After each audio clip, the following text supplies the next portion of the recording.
একবার এক ধনী লোক ঘোষণা করলেন, যে ব্যক্তি আমাকে সবচেয়ে দামি উপহার এনে দেবে আমি তাকে অনেক বড় পুরস্কার দেব।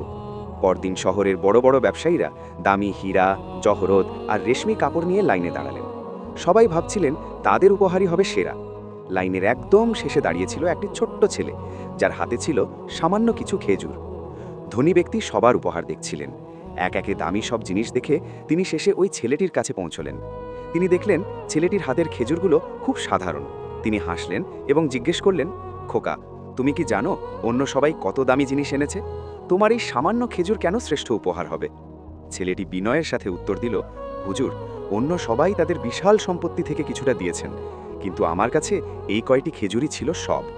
আমি এগুলো আজ নিজে না খেয়ে আপনার জন্য এনেছি, কারণ আমি শুনেছি আল্লাহ সেই দানকে বেশি পছন্দ করেন যা অভাবের সময় মন থেকে করা হয়। ধনী ব্যক্তিটি মুগ্ধ হয়ে গেলেন। তিনি বুঝতে পারলেন